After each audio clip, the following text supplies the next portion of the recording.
All right, we are going to be in 3rd John tonight. We looked at 2nd John last week. We're going to look at 3rd John tonight. We will um, finish off the one chapter books by looking at Jude and Philemon after this, and then we'll go on to something else. The writer, let's just kind of go through the background information about the book. The writer is described as the elder, chapter 1, verse 1. Just like you saw in 2nd John, I believe this is John, and I believe it refers to the fact he's an older man at this point. And I got in trouble by discussing what older was last time, so we'll just leave it at that, but he's an older man at this point. We know that he's known by the readers. Chapter 1, verses 13 and 14, it's evident that he knows the people that he's writing to, and they know him. That was the case in 2nd John as well. And it's very clear that 2nd and 3rd John are twin epistles. Both epistles express joy over those that are walking according to the truth. You notice in 2nd John, we saw in verse 4 of 2nd John these words, "I rejoice greatly that I have found some of your children walking in the truth." Well, you come to 3rd John, and you see this same language. It says in 3rd John verse 3, "For I rejoiced greatly when brethren came and testified of the truth that's in you, just as you walk in the truth. I have no greater joy than to hear that my children walk in truth." And so there is this expression of joy for people doing what is right. Both also concern supporting preachers. And so we saw last time in 2nd John, verses 7 and following, he talks about in verse 7, there's many deceivers that have gone out into the world that do not confess Jesus Christ is coming in the flesh. You move to verse 9, and he says that whoever transgresses and does not abide in the doctrine of Christ does not have God. He who abides in the doctrine of Christ has both the Father and the Son. If anyone comes to you and does not bring this doctrine, do not receive him into your house, nor greet him, for he who greets him shares in his evil deeds. He's talking about supporting false teaching. Well, consider as you look at 3rd John, verses 5 through 8, "Beloved, you do faithfully whatever you do for the brethren and for the strangers who have borne witness of your love before the church. If you send them forward on their journey in a manner worthy of God, you will do well, because they went forth for his name's sake, taking nothing from the Gentiles. Therefore we ought to receive such, that we may become fellow workers for the truth." And so exactly the opposite. Don't support false teaching. And here we are, we have a commendation for someone who supports the preaching of truth. And so they're very much twin epistles. 2nd John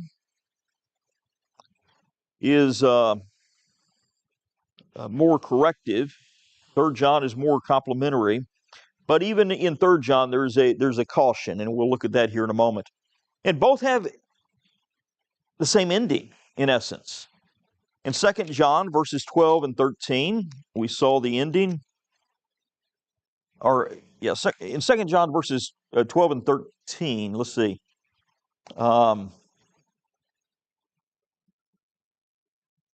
We've got these words. "Having many things to write to you, I did not wish to do so with pen and ink, but I hope to come to you and speak face to face, that our joy may be full. The children of your elect sister greet you. Amen." Well, in 3rd John, notice verses 13 and 14. "I had many things to write to you, but do not wish to write to you with pen and ink, but I hope to see you shortly, that we shall speak face to face. Peace to you. Our friends greet you. Greet the friends by name." Very, very similar closing remarks. So that's a little bit about the writer. As far as the recipient, well, he's described as a beloved Gaius, chapter 1, verse 1. The problem is Gaius was a very, very common name. It's like John Smith. So identifying who this Gaius is difficult. There are three men in the New Testament named Gaius. There's Gaius of Macedonia, Acts chapter 19:29. There's Gaius of Derbe, Acts chapter 20, verse 5. He's one that accompanied Paul with the great contribution. And there's Gaius of Corinth that is mentioned in Romans chapter 16:23 and in 1 Corinthians 1, verse 14. Which of these, if any of these, are the Gaius that's mentioned here, it's hard to say. Gaius is a common name. Key words: truth. Truth appears 7 times. Love or beloved, some form of the term love appears 6 times. And so you've got love and truth as the prominent words once again. And these were the same key words in 2 John. Purpose. The purpose, I think, is primarily to commend Gaius for his support for missionaries. But it's also to warn him to be careful who influences him. And we'll talk about that when we get there. But what you have is in any local church, it's not uncommon for you to have both good influences and bad influences in any group of people. And that was true in this church. You've got Diotrephes, who is a bad example. And you've got a man by the name of Demetrius, who is a good example. And he's going to tell Gaius, look, I want you to follow after that which is good and not that which is evil. And he's talking about these two men. And so he's saying you need to be very careful about who it is that influences you when it comes to your spiritual walk, even within a local congregation. All right. So that's the introductory remarks. Anybody have anything they want to talk about there? If not, let's get into the book. We've got the greeting, verses 1 and 2. The elder to the beloved Gaius, whom I love in the truth. Beloved, I pray that you may prosper in all things and be in health, just as your soul prospers.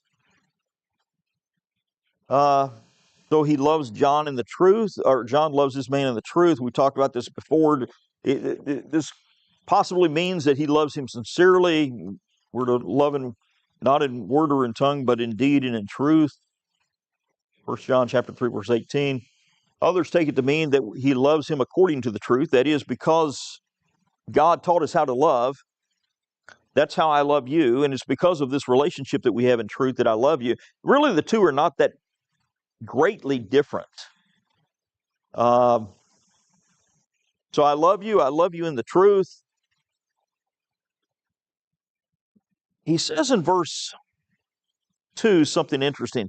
Beloved, I pray that you may prosper in all things, be in health, just as your soul prospers.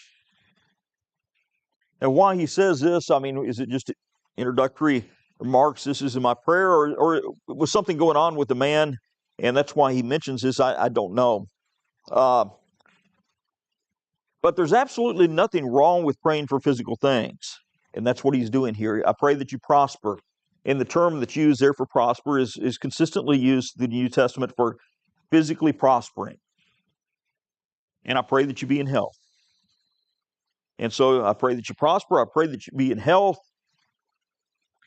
just as your soul prospers.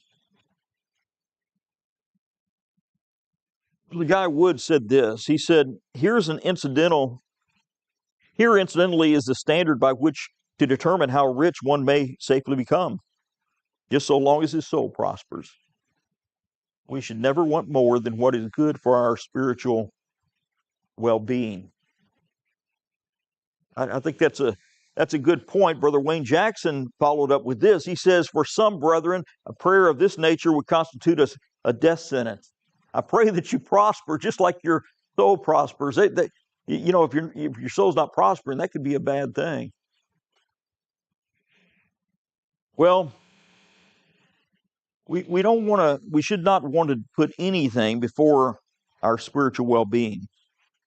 And so nothing wrong with praying for your physical well-being, but he makes the point, even as your soul prospers. That's what I want you to have. I want you to be spiritually what you're supposed to be as well.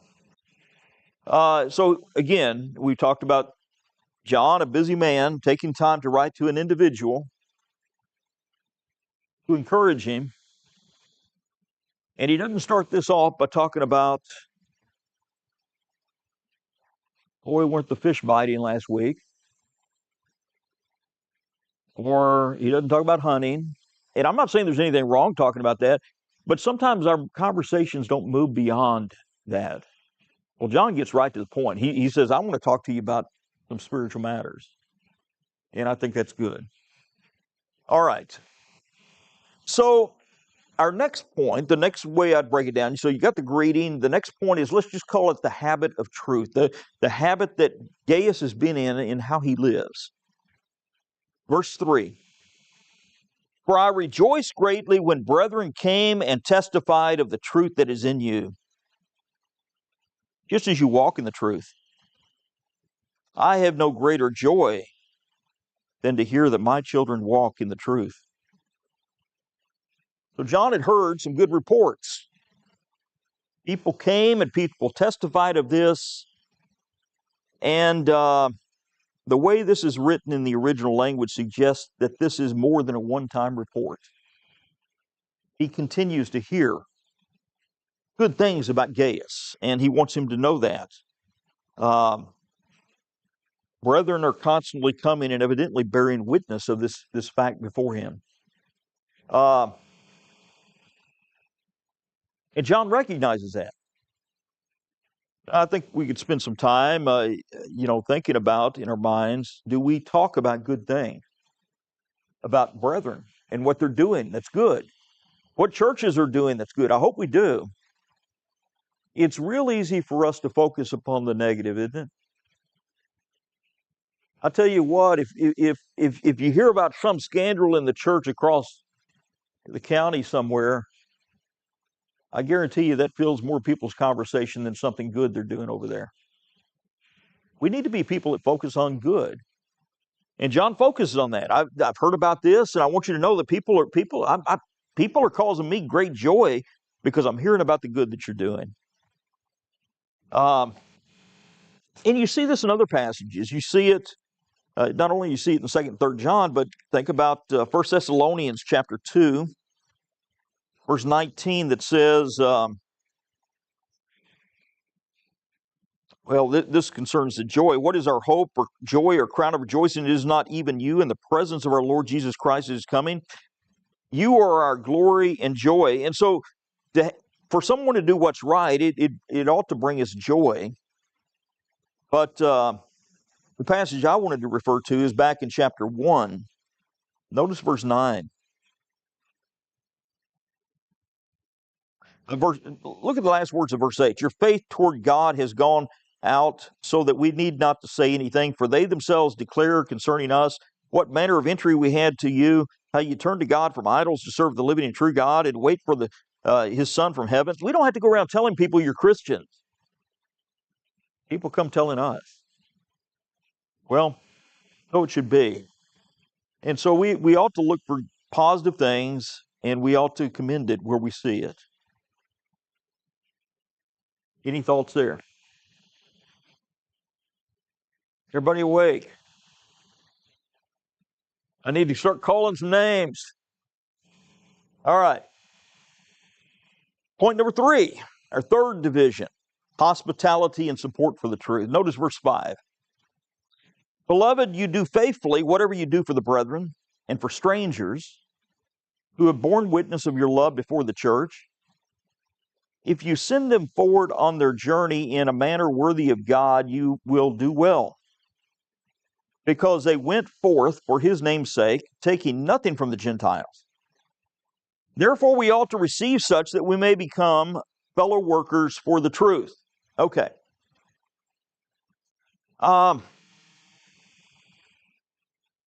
So I've heard good things about you. Now he gets to something specific of what he's heard, what he's doing for the brethren and the strangers. And I think the brethren refers to brethren that are nearby, brethren that were close associates.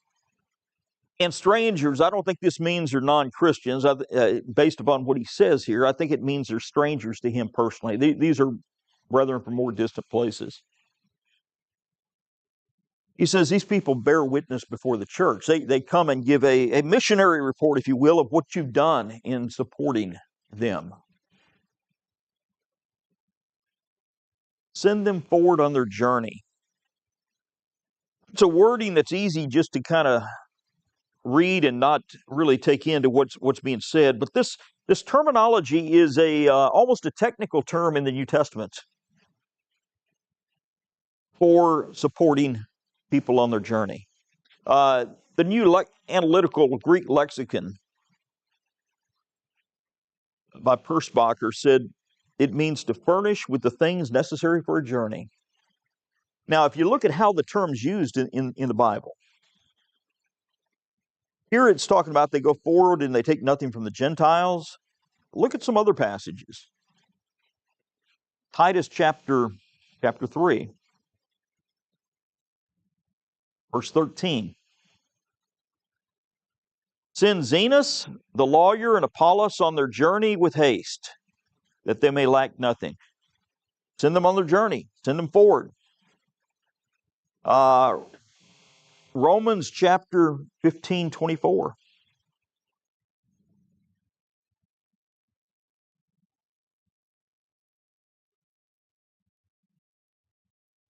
When I journey to Spain, I shall come to you, for I hope to see you on my journey, and to be helped on my way from there by you. I want to be sent forward on my journey by you is the language. And you find the language in 1 Corinthians chapter 16,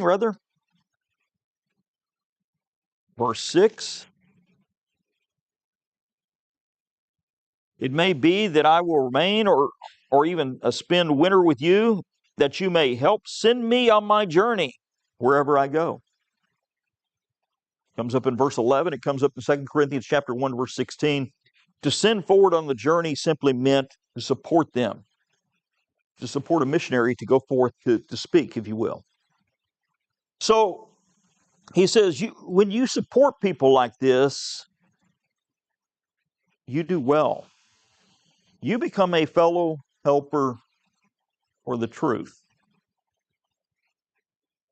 I've been going on short-term missionary journeys for a long time, almost as long as I've been preaching. And lots of good things have been accomplished on those journeys. And yet I'm telling you that none of those things could have been accomplished if somebody didn't help send me forward. There's a lot of people that are fellow helpers in the truth in what's accomplished. And that's what he's telling them. Look, it's good that you're supporting truth. And it's good that they went forth taking nothing from the Gentiles. Who's the Gentiles here? Taking nothing from, is he just talking about Gentile people? I don't think so.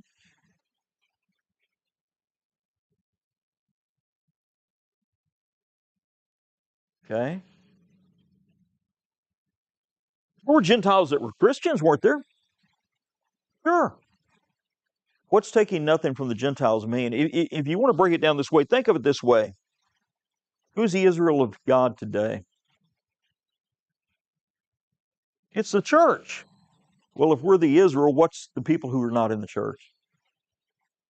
Gentiles. I think that's what he's talking about. It would be terrible if you want. Can you imagine Paul going forth to a land and saying, I'm here to preach to you, and by the way, it'd be real nice if you put some money in the plate to support me while I'm here. You think he'd ever get his work off the ground? No, they're not going to listen to that. All right. So we're to love the truth. We're to support the truth. We're to support the work. And we want to be fellow workers for the truth. And And I think that's exactly the opposite of what you saw in 2 John. In 2 John, he's saying, I don't want you to support false doctrine. Here he's saying, guess what? I do want you to support. I commend you for supporting truth. And that's a good thing. All right. I'll try again. Anybody else got anything to say upon this point? Number 4, our fourth division. Let's talk about a haughty tyrant. Verses 9 and following.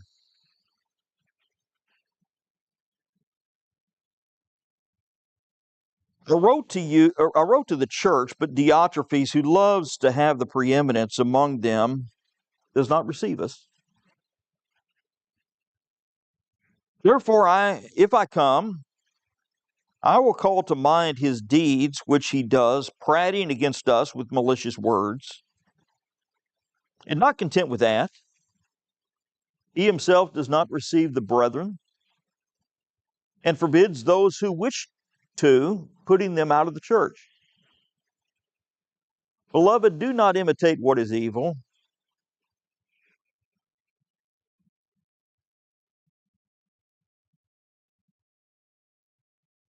That's all right. At least it wasn't the Highway to Hell by AC/DC. Okay.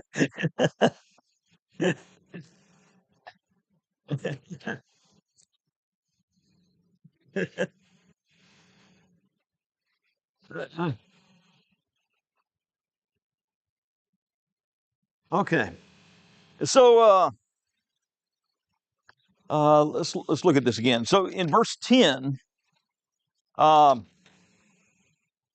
therefore, if I come, I will call to mind his deeds, which he does, prating against us with malicious words, and not content with that, he himself does not receive the brethren, and forbids those who wish to, putting them out of the church. Beloved, do not imitate what is evil, but what is good. He who does good is of God, but he who does evil has not seen God. Demetrius has a good testimony from all, and from truth itself, and we also bear witness, and you know that our witness is true. Okay. So he mentions Diotrephes. You got two men in a congregation here that are being highlighted. You got Diotrephes. We don't know what he is. Maybe he's a preacher. Maybe he's an elder. Maybe he's just a member that thinks the church belongs to him. Whatever it is, it says that he loves to have the preeminence. What does preeminence mean? First place, first standing. Who deserves to be first? Jesus.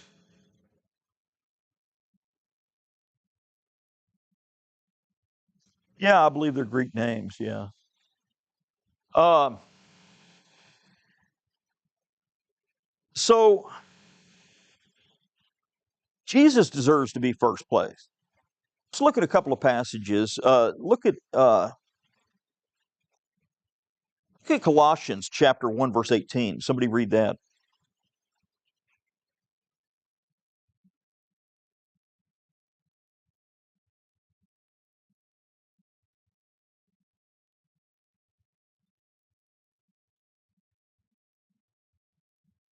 Colossians 1:18.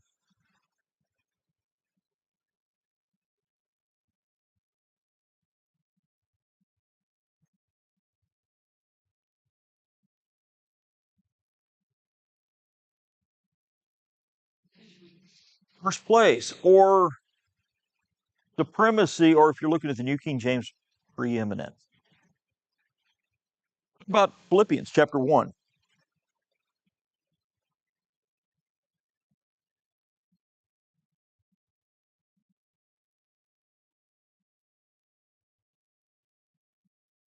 Notice where the focus is here. Chapter 1, verse 19 and following. For I know that this will turn out for my deliverance, through your prayers and the supply of the Spirit of Jesus Christ, according to my earnest expectations and hope that in nothing shall I be ashamed, but with all boldness, as always, so now also Christ will be magnified in my body, whether by life or by death. For me to live is Christ, and to die is gain. What's the preeminent one? Christ, right? Whether I live or whether I die, I'm going to magnify Him. The problem is there are people here that magnify themselves upon this earth. And so He loves to have the preeminence, and the original language indicates that this is continuous action. He continues to love this. And He speaks malicious words against us, against John, and who else is included, I'm not sure, but maybe the other apostles or whatever. But there's some people who think that they're going to make themselves important by tearing other people down and criticizing other people. I don't know if you've seen people like that, but the way they think they get ahead is by pointing out everything they don't like about somebody else, all the flaws with that person. And if I can point out his flaws, and all of a sudden I think, I don't have those flaws, so look at me. And so you saw that with Paul. People were criticizing the way he spoke and various other things. And so, tear people down. Well, he's speaking malicious words against us. He wants to have the preeminence. And when it comes to people coming through and being received, these missionaries, not only does he not receive them, he bullies anybody else that does. Notice verse 8. In verse 8 we saw, we ought to receive such that we may become fellow workers for the truth. Verse 10, therefore if I come, I will call to mind his deeds, which he does, prating against us with malicious words. Not content with that, he himself does not receive the brethren, and forbids those who wish to. So he's a church bully, is what he is. And, if you don't like it, he'll put you out of the church. You can't actually put somebody out of the church, just like you can't actually add somebody to the church. The Lord does that. The Lord adds to the church, and so far as I can tell in the Scripture, you never, once you're a member of the church, you're always a member of the church. You may not be a member in good standing. But what's being talked about here, putting out of the church, is, I assume, the concept of withdrawing fellowship. He's kicking you out. You can't be here. And not only that, he says he doesn't properly receive my letters. I've written to him, and he hadn't received it.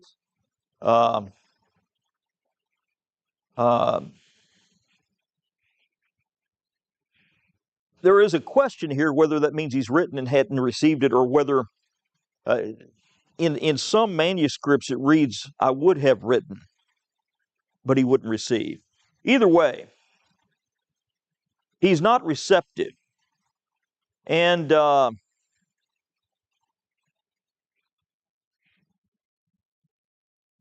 whole point of bringing him up is to tell Gaius, look, there is a problem in the church there. And I want to make sure that the wrong people don't influence you. You're doing a good job. But right here in one congregation, you've got good people trying to do what's right, and you got, or at least one good person's pointed out here as an example, and you've got bad people who are not not doing what's right, trying to bully things, trying to think they run the thing. And he uses this to say, look, I want you to follow after that which is good. If you want to follow somebody's example, look at Demetrius. Don't look at Diotrephes. Be very, very careful who influences you. Now, I think there's all kinds of application for us here. If a local church in the first century was composed of good people and bad people in it, both, you think it's possible that there's good people and bad people in a local church in our day? 100%. 100%. And I think there's something significant for us to think about there, and that is, I think some people are looking for utopia. What does utopia actually mean, by the way? What's that word mean? Anybody know? Well, that's what goes through our mind. Yeah. It literally means no place. That's what it means. It doesn't exist. No place. Utopia. Well, yeah, yeah.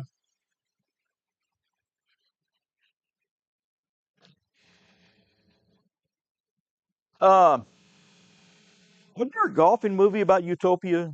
Yeah, I thought so. Uh, so I think one of the reasons people get discouraged in this life is they come into the body of Christ and they expect utopia. They expect everything to be bliss and wonderful and all of this. And I think that's an unrealistic expectation. While we ought to be trying to be what we're supposed to be, folks, even in the early church, there were good people and bad people, weren't there? And so we need to stay focused upon just doing the right thing. That's what we need to stay focused. Yes.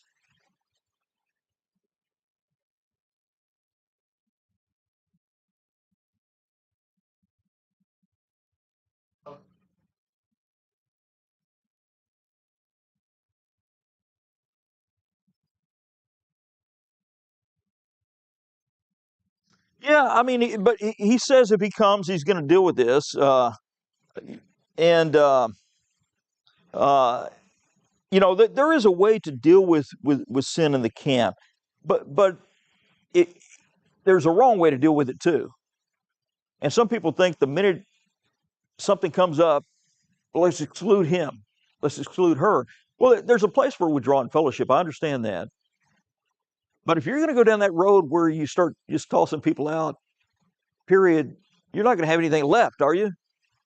And so we need to be loving, we need to be long patient, but we need to tell people you need to make sure that you do what's right regardless of what others are doing. And if you're going to be influenced by somebody, pick out strong members of the church and learn from them, and not just somebody who's dominating or whatever, but really doesn't have a Christ-like attitude. Anything else? Yes.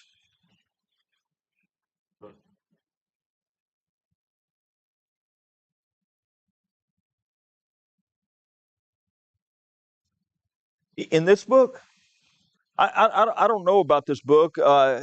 If you see something pointed out to me, I think that that's implied in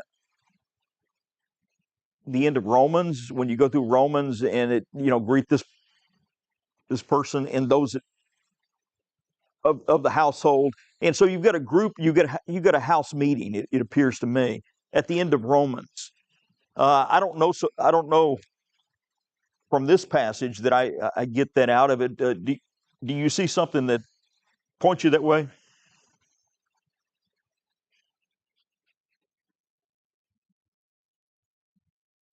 Or if this is more of an area, a letter to a certain area. I take it it's a local congregation. I don't see anything to make me think otherwise. But at the end of Romans, I do think as you go through and he sends greetings and he talks about those in this house, those in that house. And I don't think he's just talking about family. I think he's talking about people who meet in different locations. Um, Anything else on that?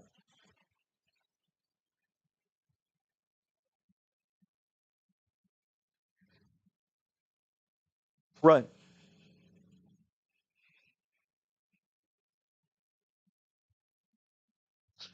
Well, yeah, that I think that passage would certainly fit. That's certainly not the servant type mentality that Jesus is trying to get across. Uh, but what do I know? We've got a church named after one of our members here, is what I understand.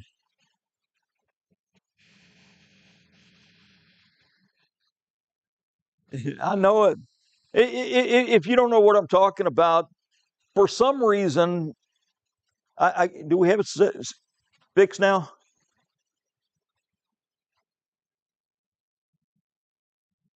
For some reason, Beverly's computer, her email changed it from Able Street to the.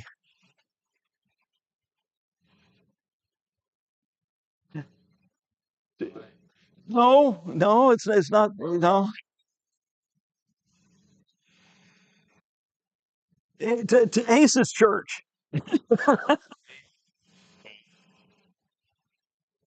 It's got Ace's name.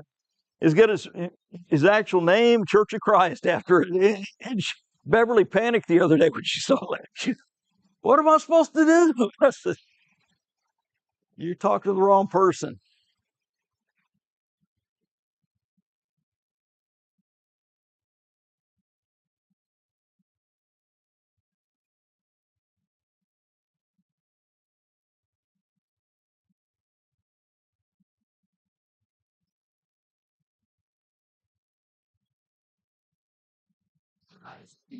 Well, I'm guessing AI or something in the internet world found it and put it with my email address and changed it from Able Street Church of Christ to John LaBelle. So if you get an email from me, it may say John LaBelle. Yeah. Street.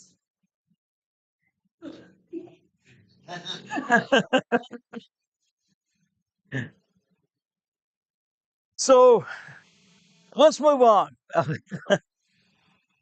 So Diotrephes, I suppose he'd do something like that.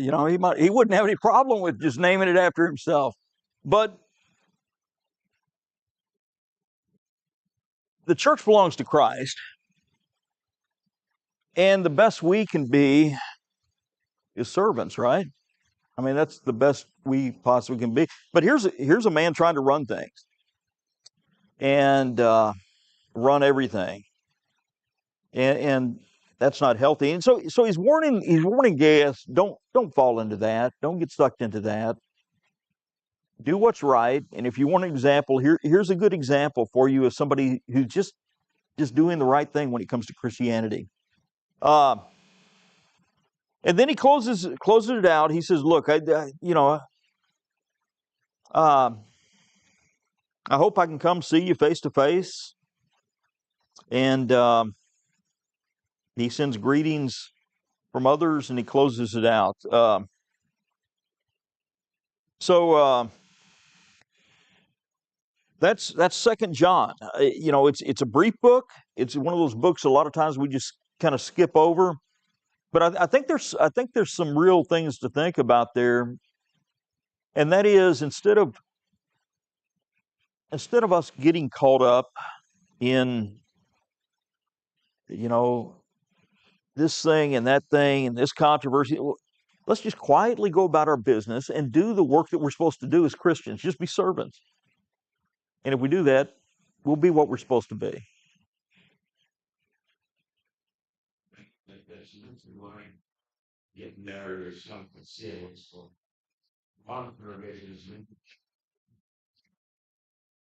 Mm-hmm. Well, yeah, if you're going to support something, you ought to be involved in it and kind of know what's going on. Uh, Absolutely, that's the case.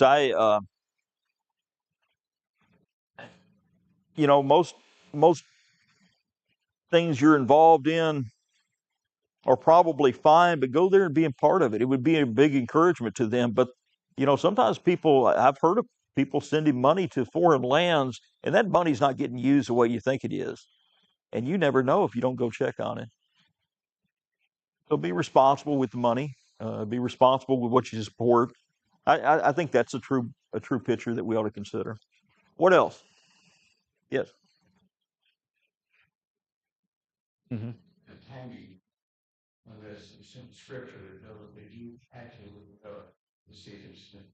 I don't know. I don't know. But shouldn't we want to see each other? I mean, if you know brethren, no doubt some of you have loved ones, you have family, you got friends, you got precious loved ones in other churches, other places. We ought to care about them, and we ought to rejoice when we can actually see them. And I think that comes across in his letters. Uh, there's truly a sense of, yeah, there's a sense of love and concern and family that exists in the early church, and you see that even though they may be in different places, they cared very deeply about what was going on.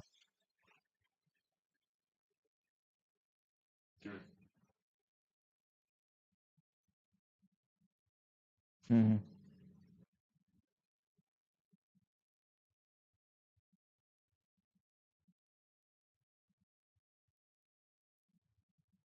Hmm. Yeah, and I think that's good, and I think that it's an encouragement to the person when you can do that as well, and it, sometimes you come back wanting to be more involved, even in what you saw. Yeah, you didn't want to do that. Uh, yeah, our brethren used to actually smuggle Bibles in, uh, and but something else that stands out about this book, you've got a concern that goes beyond a local church, and sometimes it's real easy for us to think just in a local terms and not in brotherhood terms. The church is bigger than the local church, isn't it? And we ought to be concerned about people elsewhere and be involved where we can to help encourage them and lead them down the right path and uh, help them in any way we can. All right, let's close this down. I appreciate your attention tonight. Nobody fell asleep that I saw. Uh, and he said, I pray that you may prosper and be in health, even as your soul doth prosper. Is your soul prospering tonight? I want you to think about that. Is it prospering? And if it's not, why not? Um, we need to put our priorities right, and we certainly want to extend the invitation, give you an opportunity to respond if you need to. But think about this passage in Mark chapter 8, 36 and 37. What shall it profit a man should he gain the whole world and lose his soul, or what shall a man give in exchange for his soul? Are you prospering? If you need to respond, won't you do so at this time as we sing?